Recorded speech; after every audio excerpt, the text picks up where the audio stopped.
Welcome to the first episode of Women in Tech.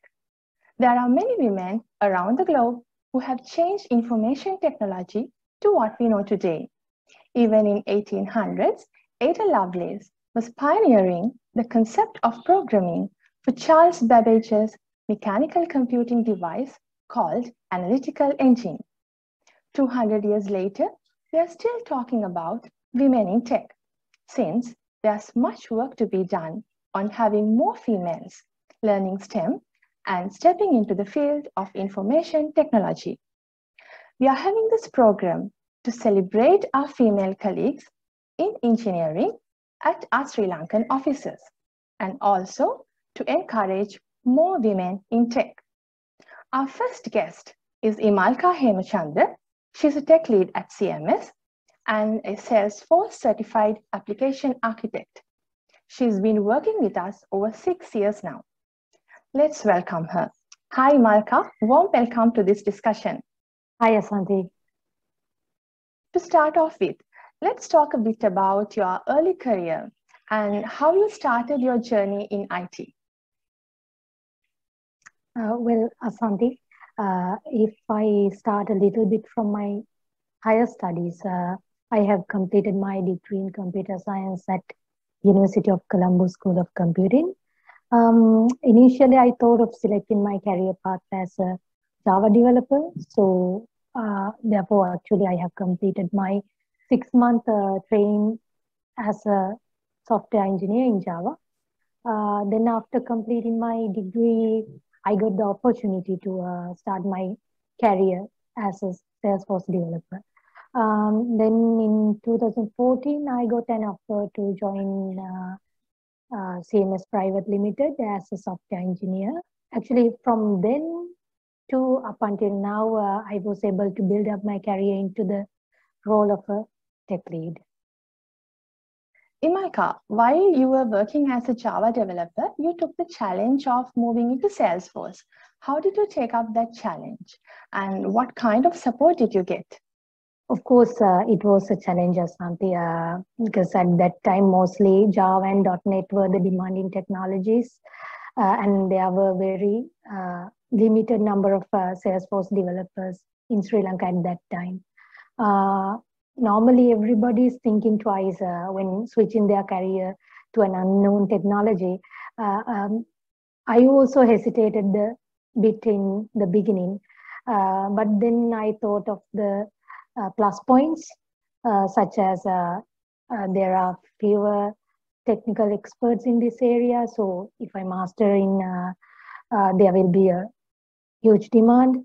And of course, the language which I use to do the implementations on Salesforce has similarities to Java. So the transition was not that much complex. When thinking about the support that I have got, first of all, I was able to join to a wonderful team. Actually, Salesforce team in CMS was the first Salesforce development team in Sri Lanka. My senior colleagues conducted training sessions in the beginning when onboarding, and Salesforce itself is providing a lot of training materials, which made my life much easier. And at the same time, CMS also set me for on-site training in Belgium. There, I got the opportunity to work with the client. So actually, those were the facts which contribute to encourage me to continue my path in Salesforce. You're working for one of the biggest consulting companies in the world. How do you maintain a good work-life balance while you are working for such a demanding position? Well, Asanti, the key thing is planning ahead. When you hear the term work-life balance, you probably imagine having an extremely productive day at work and leaving early to spend the rest of your day with your family. While this may seem ideal, but it is not always the case. Mostly we are working remotely, not on site. So respecting deadlines and communicating the blockers without waiting for the last moment is helping to build the trust with your clients. You need to be flexible in working with them to help them to achieve their goals, and that way you can achieve your own goals. So I think the best thing is to look at the realistic schedule rather than looking for a perfect one. So some days you may focus more on work, while other days you could focus more on your personal lives. Actually, at the same time, I should thank CMS for providing a really good environment for us to learn and enhancing our knowledge while encouraging the work-life balance. Okay, interesting, Imalka. Uh, Imalka, you know, in our company, we always encourage and support continuous learning and development. I think you have achieved close to a dozen of Salesforce certifications. And at the same time, I see you take part in different activities like CSR activities and OBT trainings and community knowledge sharing events, etc.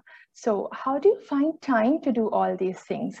And what sort of support do you get from your family? Asante, to answer to your first question, prioritizing your work and setting your goals clearly is the key for that. Well, the technology is upgrading day by day. So I believe it is important to upgrade ourselves as well.